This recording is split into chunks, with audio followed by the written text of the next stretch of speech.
Fantastic. So welcome to Grantmakers in the Arts and Arts Co-op Solidarity Economy discussion with Aisha Shillingford of Intelligent Mischief.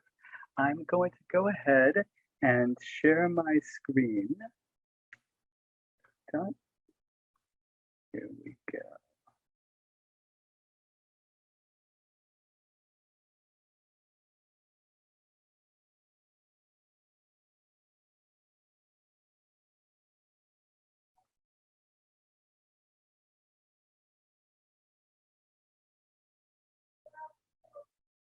Here we are. Okay.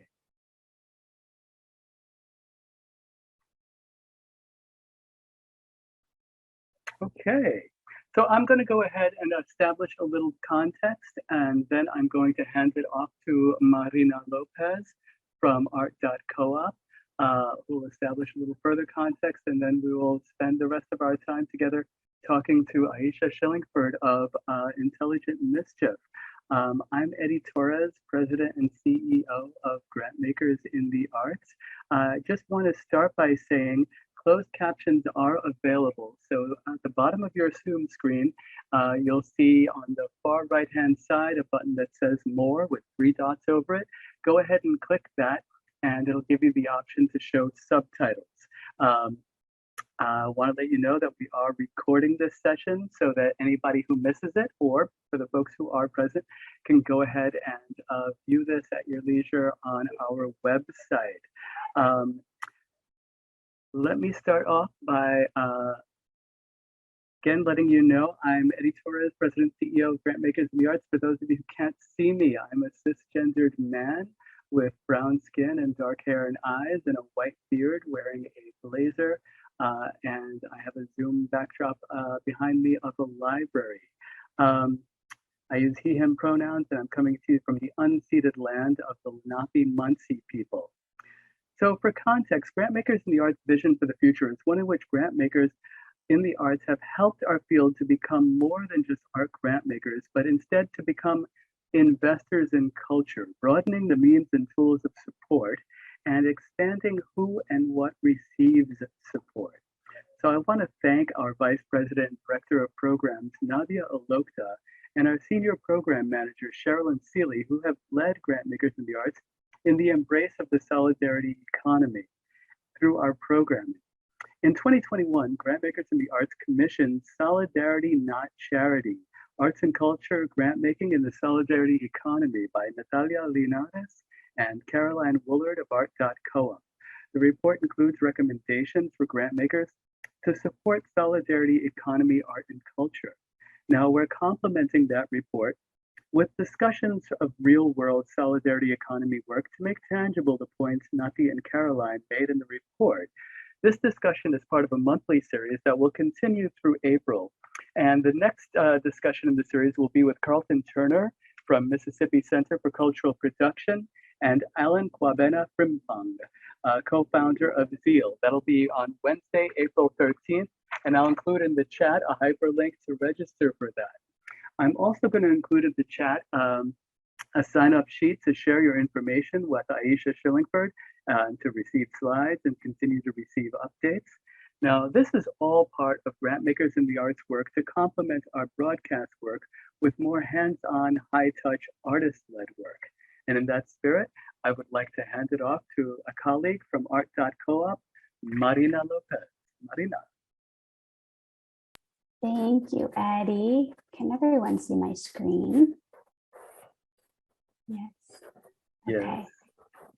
Perfect. My name is Marina Lopez. I use she, her pronouns. I'm calling in from the unceded land of the Wiyot people who have been here since time immemorial.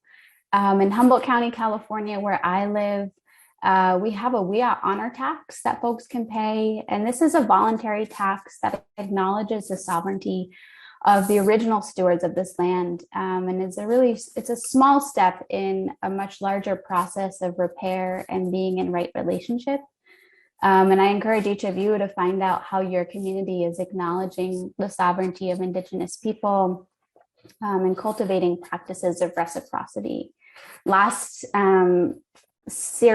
conversation that we had in February, Double-Edged Theater We heard a lot of the way that artists there are involved in the land back practices, the land back movement. So yeah, I've been co-organizing Art.Coop with Nati Linares and Caroline Woolard since summer of 2021. And yeah, like Eddie mentioned, the Solidarity Not Charity report is kind of what launched Art.Coop into existence. And we can share that with you in the chat.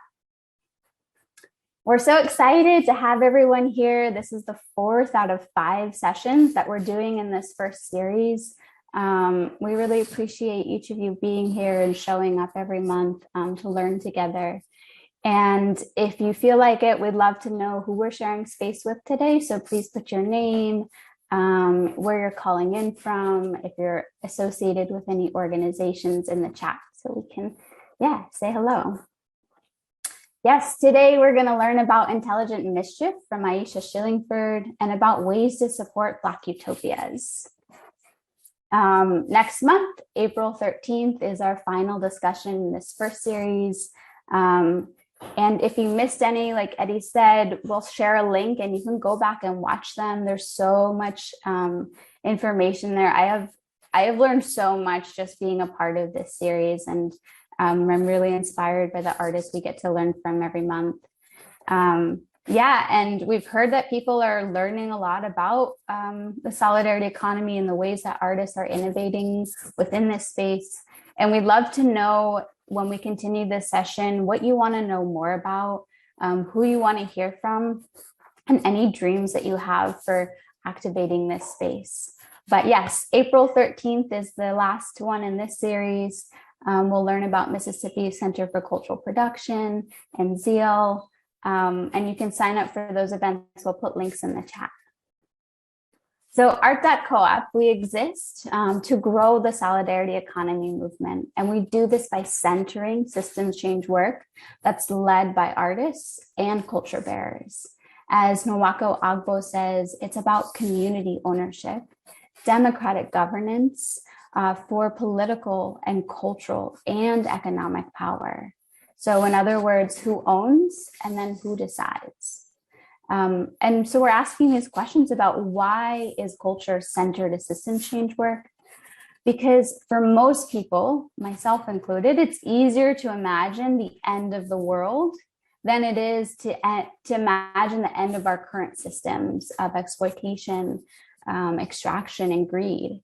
But if we can't imagine it, if we can't imagine an equitable future, how can we possibly build it?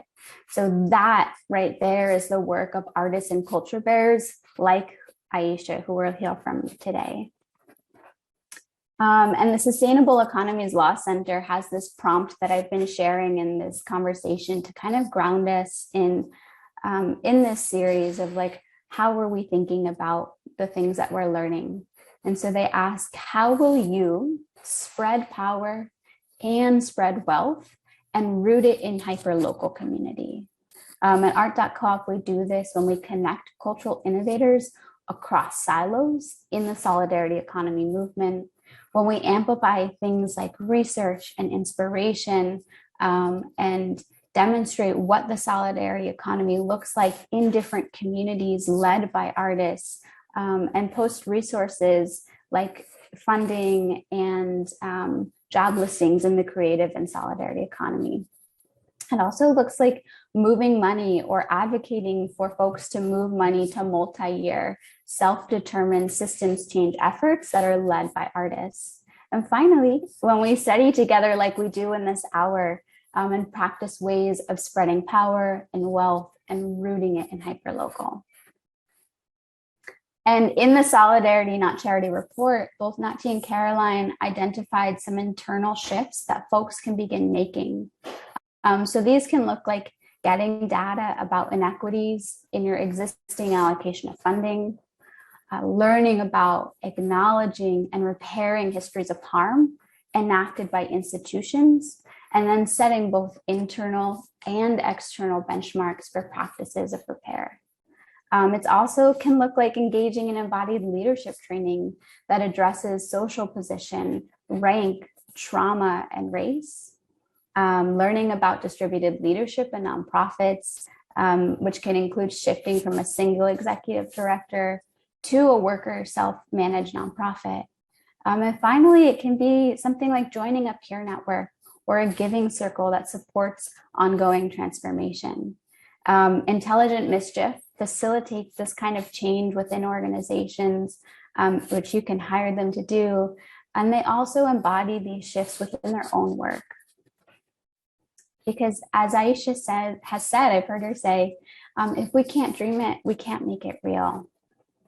And indeed, what Intelligent Mischief offers is a space to think about all of the possible ways to redesign these systems by asking questions like, how do we advance bold, visionary solutions that nourish regenerative solidarity economies grounded in love and healing for Black and Indigenous peoples? Intelligent Mischief is weaving together new and old technologies to show us what a generative business model that designs with Black joy, Black liberation, and Black imagination at the center looks and feels like.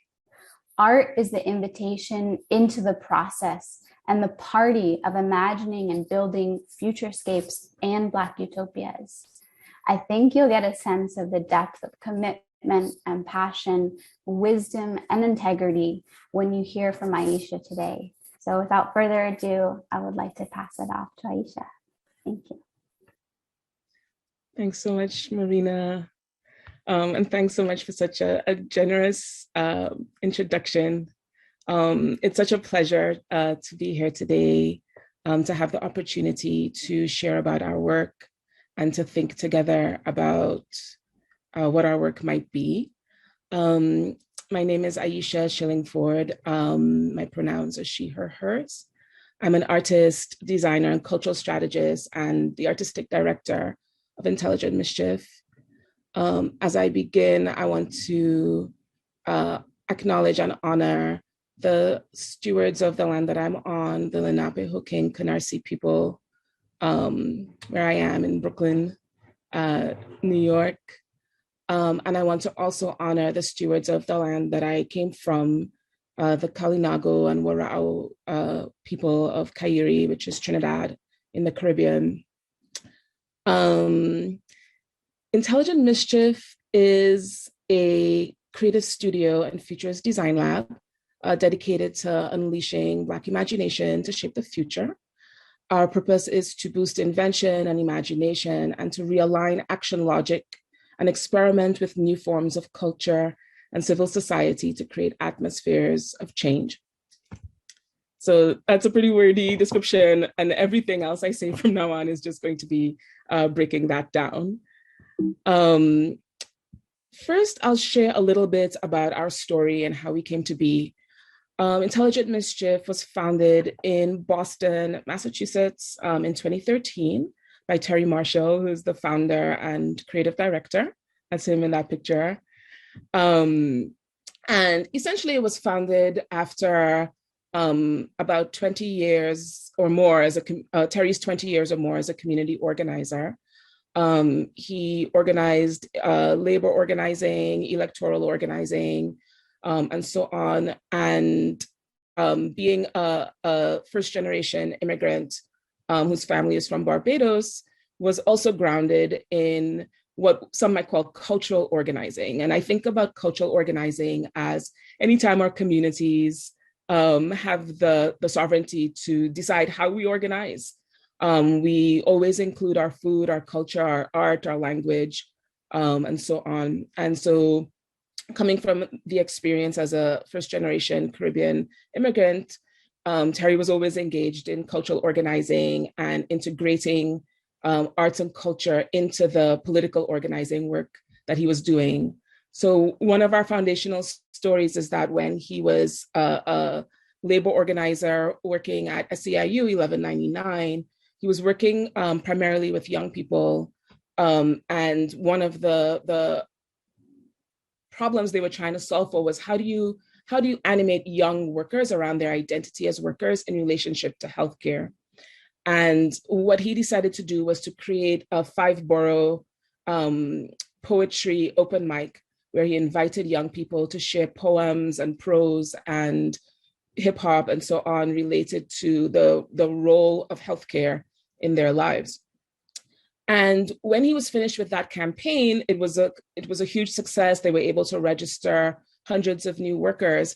However, the union at the time wasn't structured in a way that allowed for a poetry open mic to be an ongoing program. And instead, members of the union had to pivot back to door knocking and other forms of organizing. So when Terry moved back to Boston, where we met and I joined Intelligent Mischief, he decided that he wanted to create a space, a lab space that would allow organizers and movement builders and so on to step outside of their organizations and together really play and experiment with how they might integrate culture into their organizing work, or I should say reintegrate culture into their organizing work. Perhaps at the same time in parallel, like I had been also organizing for about 20 years. I started off organizing in the Muslim community in Boston, doing community-based and broad-based organizing in relationship to the local IAF, Industrial Areas Foundation affiliate, which was the Greater Boston Interfaith Organization. And I was working on a project where we were doing house meetings and listening sessions with about 250 Muslim members of the Muslim community in Boston to support them to co-create a cultural center, one of the largest cultural centers in North America, which is housed in Roxbury, Massachusetts. Subsequently, I worked in domestic violence prevention organizing. And I think that's where I first learned about cultural organizing, because in organizing around domestic violence prevention, we essentially were organizing to bring community members together around things that they already shared so that we could broach difficult conversations about violence in the home. And so we would do block parties, we would paint murals with young people, we created digital storytelling. And I didn't know the name for all of that was cultural organizing either until I encountered Intelligent Mischief while I was working at the New Economy Coalition. We had gone to, as part of a delegation to Ferguson during Ferguson October, and I was introduced to Terry by a mutual friend. And when I came back to Boston, everyone was sort of engaged in a lot of shareback sessions related to uprisings and protests and so on, and so were all of we. But Intelligent Mischief in the midst of that was doing a writer's room, to create a satirical guide called the Black Body Survival Guide, which invited Black folks to come together to create satire around the absurdity of post-racial America. And I was so struck by the humor and the satire and the way that cultivated a sense of community and a sense of power that comedy can often do, that I immediately wanted to be part of Intelligent Mischief. And so I joined at that time, and we together in that moment, late 2014 to 2015, we engaged in integrating arts and culture into direct action organizing, and introducing hundreds of people participating in direct action from Boston to Ferguson to Cleveland, integrating narrative strategy into their organizing and really aligning their direct actions with a narrative logic that could achieve and result in the demands that they were fighting for. And after doing this, we reevaluated our role, and we felt, the movement really needs this lab space, needs a culture space for making the demands and the visions of social movements irresistible. We surmised that while a subset of people might identify themselves as organizers and activists and be willing to come together in meetings and other forms of organizing, that actually the general public interacted primarily with culture in terms of how they understood the politics, and certainly informed by the work of Jeff Chang and Fabiana Rodriguez in thinking and articulating deeply the role of culture in political change. So over time, we developed an inquiry in relationship to that. And you'll see in the background of my slides too are some of the projects that we've done. So I'll sort of reference those. So in the previous slide, in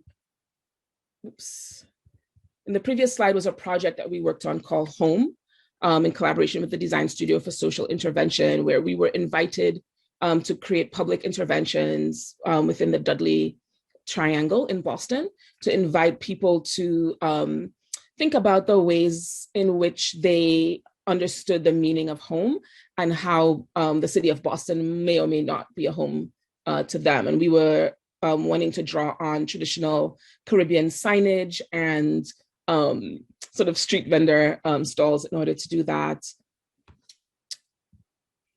So our inquiry that developed over time sort of formulated into two key questions. One is, how do we catalyze counter-hegemonies? That is, atmospheres of change that use bold narrative and cultural strategies based on the desires of working class Black and Indigenous people / Afro-Indigenous people / working class Black Indigenous people. And the second part of our inquiry is, how do we reignite the political imagination of Black communities towards the future? Sitting at the intersection between arts, culture, and organizing and movement building, we're always sort of asking, who is the art for and what's its purpose? And certainly grounding in the assertion of Toni Cade Bambara when she says the role of the artist is to make revolution irresistible. And so when we think about that, we think about, who does the art reach? Who does it inspire? How is the art created in a way that allows those people to receive it and interact with it? And how can this art catalyze many, many alternatives, so many counter-hegemonies? And how can the art be something that reignites and reconnects Black communities to the tradition and legacy of bold political imagining? We understand that Black community in the United States and in the West in general has always been responsible for transforming the imaginations of entire societies, because when, as Black people, we advocate for our freedom and our liberation, we bring the rest of society along in terms of the rights that are extended. So this is what we began to grapple with through some of our making. And the project that's referenced on this slide is something called the Black Body Survival Agency, and is actually the next step in that book that writer's room that I mentioned early on. So out of that writer's room, we had come up with a set of tips, tools, and tricks for supporting Black folks to navigate racism in so-called post-racial America. And so it's meant to be satire. None of the tips are real, in that no amount of tips employed by Black people can, especially as individuals, can sort of save us from racism per se. It's really about systemic shift, of course. But in this exhibit, we essentially created a store, almost like a small REI store, where we had some of these tools and tips. So we had like Black Girl Magic Eraser spray, so people could spray away the patriarchy. We had, some of them I can't use the language of on this call. We had hazmat suits to protect Black folks from environmental racism. We had invisibility cloaks that people could throw over themselves to disappear when the police were around, and that you could use at scale to throw over your entire community to prevent it from gentrification and or state violence. And so we were sort of playing with these idea of diegetic prototypes that might catalyze thinking around strategies, around interventions, or simply around the absurdity and sort of pervasiveness of racism. Out of the inquiry, we started to develop an ethos. We realized that, we were inherently people who straddle spaces, straddle cultures, straddle identities, straddle disciplines, and we sort of, even now, thinking of ourselves as anti-disciplinary, in that we don't want to really put ourselves in one box per se. And so started to pull together an ethos that's grounded in Black radical imagination. So seeing our work sort of in the continuum of the work that Robin D.G. Kelley writes about in his book, Freedom Dreams, in that legacy of radical imagination, bold thinking, bold visioning around the future. Part of our ethos is the role of world building, that, the tool that we tend to use the most is the literary tool of world building, which we see as so useful and accessible for inviting people to imagine very vivid futures. I think one challenge that we have faced over our time in organizing around visioning is that either sometimes the vision is very esoteric and vague, or it's very limited by what's possible. And we found that world building as a tool that's used in fantasy and science fiction and so on can allow people to unleash their deepest desires about the future and allow us to imagine aspects of oppressive systems as absent, even if temporarily, to allow us to really think beyond what we might expect to be possible. So we're using and thinking about this role of world building, both as a collective process, as well as a way to create spaces that catalyze imagination. Part of our ethos is the idea of aesthetics. We I guess, like, grounded in the idea of the aesthetics of politics and the idea of embodiment and practice, and the idea that if we can sort of see it and experience it, it can be real. And we wonder about wonder about how the aesthetics of liberation can catalyze movement towards that. And then, of course, prefigurative economic structures, because we have a background in solidarity economics, cooperative economics, etc.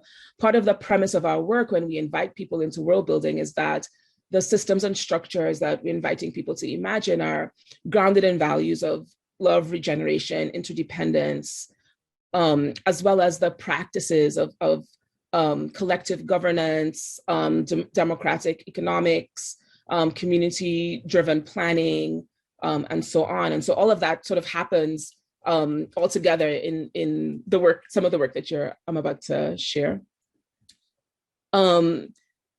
So the way that we've organized ourselves most of late, I would say within the last couple of years, in response to sort of this kind of straddling ethos, this inquiry, and all of the work that we have done individually and collectively over the past couple of decades, is, as I mentioned, we're a creative studio and a futures design lab. And so what's at the center of our work is the idea of bold political imagination.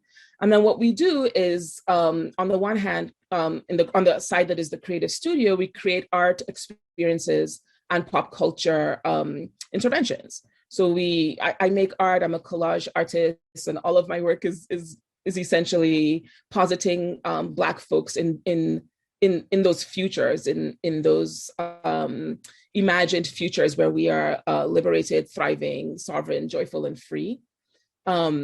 We create experiences that invite people to immerse themselves in those roles. So we've created online, virtual, extended reality experiences.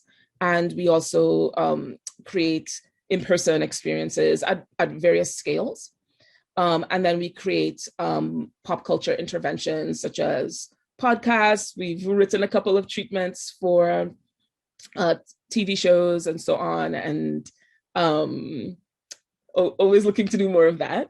And then on the other hand, we exist as a futures design lab. And this is more our consulting work, workshops, lab space, etc., where we bring the process of world building and design thinking and so on into community-based organizations, communities, nonprofits, organizing groups, some philanthropic partners. And we use this process to support the catalyzing of bold imagination, visioning, and strategy.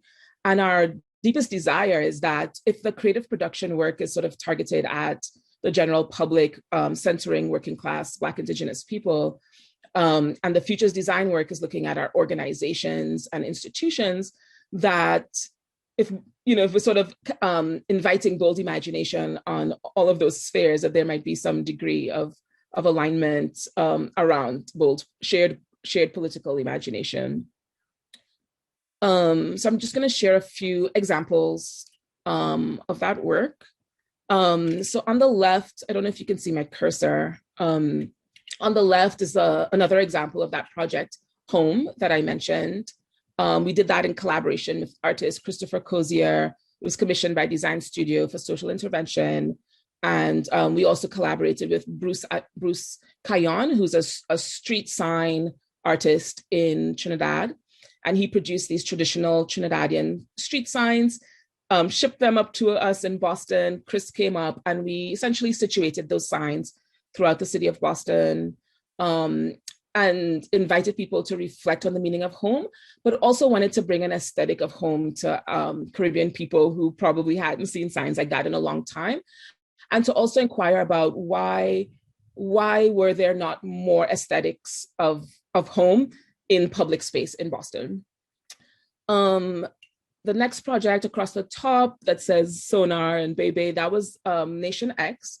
Nation X is actually a story world that we created that we brought to life in part on January 21st of last year, 2021.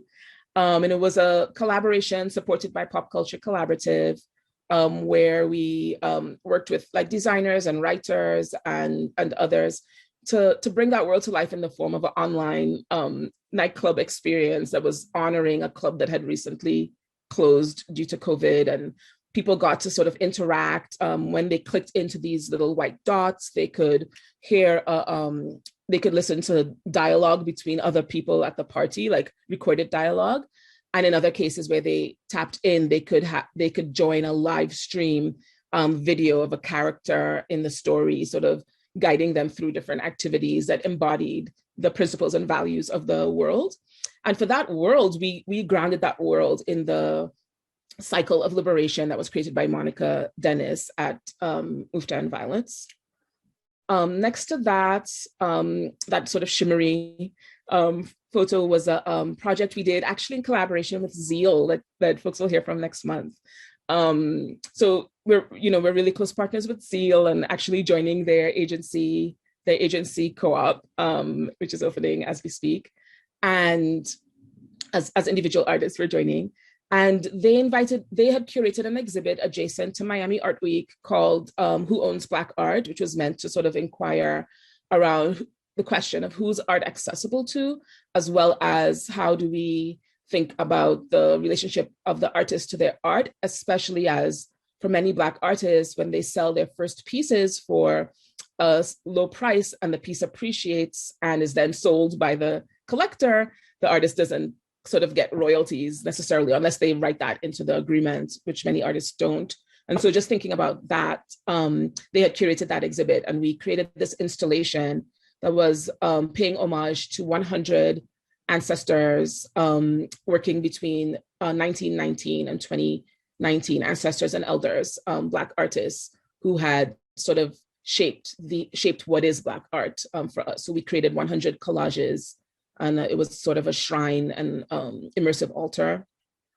Next to that, we have Terry in character as part of the Black Body Survival Agency, sort of embodying the role of a Black Body Survival agent, where we sort of arrive in North America and hand people this Black Body Survival Guide and invite people to take diegetic prototypes and use them. We're currently working with Carnegie Hall on curating an experience as part of their Afrofuturism Festival. So we're working in collaboration with their social impact program to do world building with about 25 young people and then bring that world to life in an immersive experience on March 25th. So I'll send that out somehow in case folks are interested. There will be a party with DJ MoMA from Everyday People and DJ Reborn. So if you haven't partied all winter, that would be a sweet opportunity. And then you'll get to also experience what we're working on the youth with. And then these two over here are workshops that we did. We did public workshops that invited people to come together and do some world building. The first one was sort of right at the beginning of pandemic. It was April 2020. And we just were thinking about that, that Arundhati Roy quote of the pandemic as a portal, and thought, what if we provided a portal experience where we could sort of understand the opportunity for transformation that existed in this moment, transformation of our systems, and invite people to imagine a future world that was different than the world that we see emerging, that's based on domination, extraction, and violence. And then we did one after in February 28th around governance and electoral democracy as well through a world building lens. We've also done this world building workshop with Black Space, which is a national network of Black urban planners. And then this over here, this green one is just an example of the work that we've been doing on Instagram and thinking back to the platforms and places that people who may not feel like they can enter the museum space or the gallery space, like where do they interact with art in a way that inspires their political imagination. So we've been using Instagram that way, like many other, I would say, creative activists that post their ideas and aesthetics to Instagram. And then the last piece is a street sign series that we have been making, inspired by Bruce and that traditional Trinidadian street sign form. And so we've been making a few of those street signs that sort of, this question, but also asking what if Bed-Stuy was a Black utopia? And just kind of looking at the response. People post online, they interact with it. Some of them reminisce about the past. Some of them consider whether that's possible in the future, or consider what's going on now, especially in terms of gentrification and displacement and so on. And then I'll say last but not least, in terms of examples, we are currently hosting a Black Imagination Content Fellowship, which is a group of 5 artists and creatives, mostly working in video and digital design, to engage in a 3-month fellowship where it's really more like a crit group where we make short videos together every week with prompts related to Black imagination and the future, and are finding so much value, not just in sharing that out to our platforms, but also in having this nurturing space to explore our creativity together and to learn from each other's the techniques that we're using, as well as what it means to create art that embodies the aesthetics of Black liberation. In terms of our goals, so, we sort of dream of like, when would we feel that we are doing all of the work we ever imagined? And so some of them are specific, some are general. In terms of the creative production side in pink, we always articulate a dream of having an Afrofuturist Meow Wolf. I don't know if folks have been to Meow Wolf in Santa Fe, but it's just like this, essentially a massive art installation inside of an old, I think, bowling alley with narrative work. I'm not sure I would say deep, but narrative work. And we just dream of having a space like that where we invite, 15, 20, 25 Afrofuturist artists and writers to create a space that not just Black folks, but the other folks can explore, that invites the embodiment of freedom and so on. And we wonder, how could a space like that actually be organized as a cooperative, which is, I know, a desire of many of the Meow Wolf artists. We want to do larger public art installations. A lot of the response to some of our collages have been people actually asking, like, I want to see that big, like I want to see that vision of that future really big on a wall somewhere. And so we hope to do that very soon. And we know that we just have to articulate it, and it will happen. We're thinking a lot about wearable and accessible art, like how are kids in my neighborhood interacting with art? And a lot of the time it's through t-shirts and zines and books and comic books and so on. Thinking about, or we are doing like transformative experiences, whether on the micro scale, like intimate dinners where people can come together and situate themselves in the space of Black utopia, to festivals where people might come together across music and conversation and art and dance, and sort of be in that somatic experience together. And then of course always like content, TV and movies. Like, so this would be, if we had our dreams come true, like we would be a studio at scale that's making all of this. And And then on the side of the Futures Design Lab, we're thinking about outside of a workshop, how might people engage in imagining, collaborative imagination? And we had the opportunity to create a curriculum together with Resistance Communications on behalf to be shared with some members of the Move to End Violence community. And so we're thinking, workbooks, other publications that invite both individual and collective imagination. There are a couple of other partners who have created like card decks that people can use, and we are collaborating with them to sort of do the rollout of that.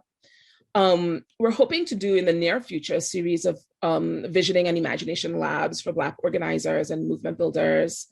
And then we are realizing that as we do all of these labs and workshops, that essentially what's happening is that hundreds of people are articulating their bold vision for 100 years in the future. And so this is becoming invaluable research. And so we are wanting to sort of document that and share that out. We've always dreamed of being a place that generates ideas and then shares the ideas, understanding that we don't have to do every idea that we have or that we facilitate, but we can share those ideas and they might, intersect with people who have the capacity or the, feel juicy about them and want to bring them to life. And then, as always, doing our transformative strategy consulting work through the lens of futures design, wanting to cultivate a space for thinking about long arc futures within Black community and how we organize our strategies towards those futures. And a lot of that is informed by our work in relationship to Movement Strategy Center and Norma Wong and so on, and thinking about how to bring that into Black organizing spaces. And we did a little bit of that with the Black Freedom Project, which is a statewide coalition here in New York. And then the last little box there section is just what we think we would need to do that, to go from where we are to what we imagine ourselves being. And, we need space, especially if we want to do an Afrofuturist Meow for any kind of co-design and co-creation. We would need staffing, like we're a team of kind of 2.5 right now. And we would envision, we do envision people leading various aspects of the work and, bringing on a coterie of Black world builders who can sort of engage in Black world building, far and wide. Seed investment, we think about, we are very curious to think about funds that we receive as seed investment. Like we're so confident that, especially because of our creative production model, that if we had seed investment in these first few years of this particular strategy, that we could actually create a hybrid model that was self-sustaining, over time, and thinking too about how those resources are then, when they're generated, are then shared with like artists and makers and so on. We're always looking for collaborators. Like we thrive on collaboration. Like we know that we don't know everything. We don't always have all the best ideas alone. Like it always feels so beautiful when we're collaborating with others and everyone's throwing in ideas and building off of each other. And so we're always like excited to have the opportunity to collaborate with folks. And we have a couple of institutional collaborators like the Guild of Future Architects and so on, and are always looking for more capacity willing. And then technology, that's sort of a space that we're increasingly being invited into. So, we had the interactive web-based event in January, and we sort of are being invited into more of augmented reality space. There's a group called African Digital Arts that's inviting us to work with them on creating somewhat of a metaverse project related to Festac 77 and sort of bringing that into creating digital Festac. And we're, we have healthy skepticism and curiosity and not wanting to sort of dive headfirst into, whatever Silicon Valley is creating, but also wanting to understand like where might this be meeting needs, and how might our contributions to that space sort of tackle the questions of ownership and exploitation and so on that are already showing up there. So I think that's all I have by way of presentation. Thank you for listening, and really eager to hear your questions or insights and so on.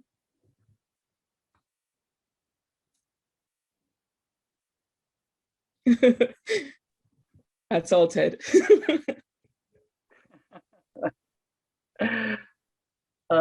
Please let us know if you have questions. Feel free to put them in the chat. Feel free to simply unmute yourself. I want to take a moment since I've got the mic. Aisha, let me ask you. I mean, when folks are being supportive of your work in a way that's helpful to you, what are they doing? What kinds of support have you found helpful? Yeah. It's been threefold, especially through the lens of philanthropy. We've had pretty generous sort of general operating support from Movement Strategy Center. Like, they were really generous as I was moving away from a staff role there to invest for 2 years now in this work, and that sort of supports our time. And it feels like it's kind of unquestioned belief in our experience and perspective. And so the reporting is minimal in that we just share what we're doing, and are present as part of a network of people that are being resourced to experiment. But that kind of feels like it's almost like an incubating resourcing in a way, and sort of treating us the way that maybe VCs might treat other founders. So that's been really valuable. The other form is supporting us to do specific experiments. So our relationship with Pop Culture Collaborative has been like that.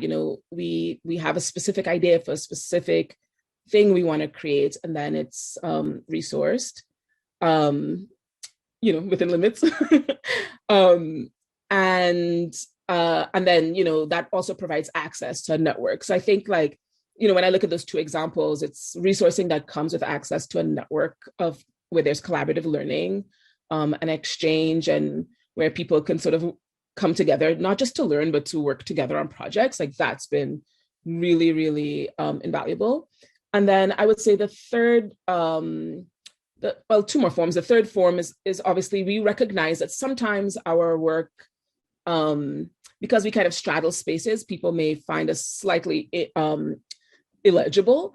And then what has been helpful for those folks is to have us come in as capacity builders for their grantees, which has been great, because then it's a contract and we can do what we want to do, which is like do world building with community members and so on.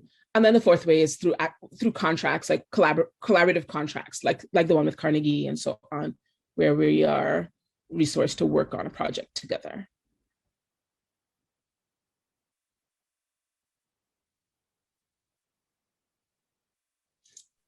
Fantastic. And one of our good friends, Sage Crump, asks, what principles, whoa, that was a lot of text.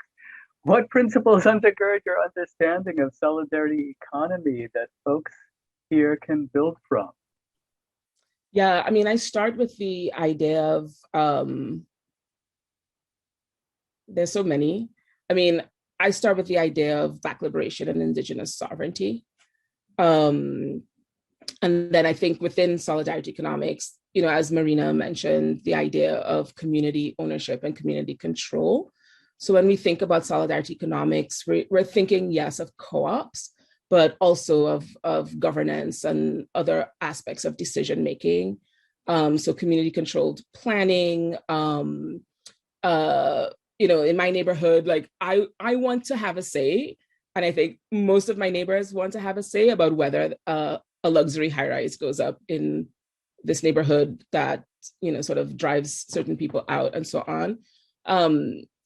So, and I'll share this maybe at my own risk. Like, I'm actually really imagining in our work that together with others, we're building what maybe might be a misnomer, a shadow economy of sorts, where there are, hundreds of thousands of community owned and governed organizations and institutions and loose collectives and more formalized collectives that are sharing and exchanging resources and energy and ideas and so on, with the assumption that, if the system continues crumbling, that there will be a degree of resilience, and that people will have practice in the prefigurative solutions.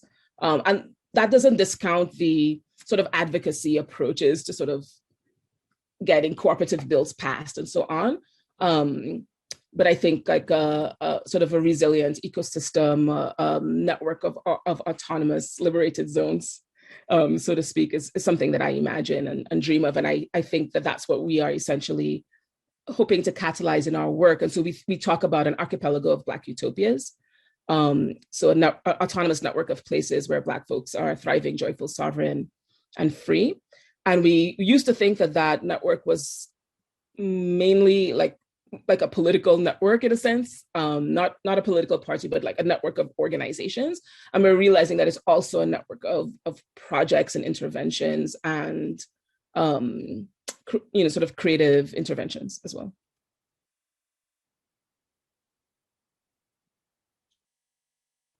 Fantastic. And Marina, did you have a question? I'm just so excited. That was so amazing. I'm so inspired. I want to go and like look at every project you shared in more depth. Yeah, something that came up. I'm just curious, like, what do those daily practices look like for you as a person, as an artist working within this collective space, and are some of those practices that you keep internal, and what do you share externally? Right. Yeah, thank you for that question. So the practices that I am striving to stay committed to, I do have a personal practice that is just mine. Part of it was what facilitated my leaping from, sort of working primarily in movement building to embodying the life of an artist. And so my personal practice begins with Tai Chi and meditation every morning, and some journaling, and then I transition into my collage making. And so it's my intention to have that morning routine every day. And then after lunch, I transition into collaborative work, which looks like either working on projects that I'm in collaboration with someone else. So I may be working individually on a collaborative project, or actually collaborating, such as meetings and co-design, and so on. And there are some practices that I would like to add that pandemic hasn't necessarily allowed. So I want to engage in, I deeply, deeply want to practice of a salon space where people can come together over food and have unstructured dreaming and discussion and debates. Like, I don't know, like I dream of having something like, I was looking over at some notes I have taped up in my studio, like the Negritude movement. And I imagine them sort of gathering after class and being in salon together and sort of working out their politic together. So I would love to have that. And I know that I want to do something like that, like monthly, but haven't been able to yet.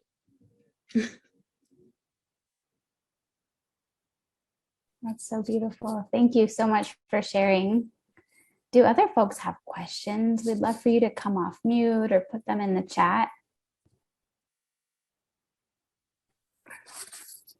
And Sage shared in the chat, makes me think about how to ensure there is support for the growing shadow economy, and also how to not co-opt it.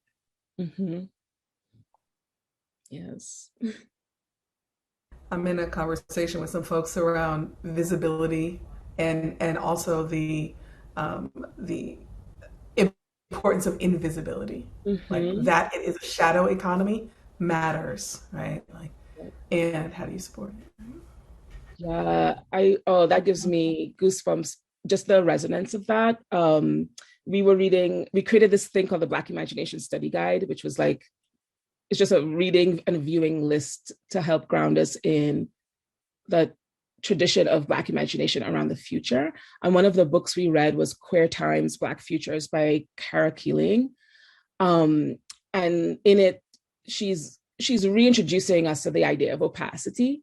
And I think she has like a quote from Alexis in there around opacity, or like a whole section. But yeah, this idea of like, we're sort of like in this like tension between like being seen and being represented and being acknowledged and credited, but needing to like be opaque and not read and not legible and not have everything be seen, because the system isn't friendly enough actually for us to reveal everything.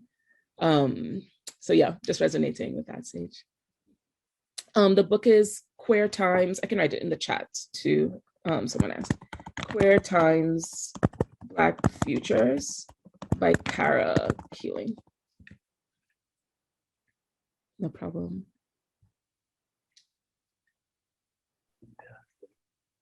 So I'm afraid we should be wrapping up. Aisha, I feel like we could have done this all day. I hope that we can talk to you again like this, because this has been great.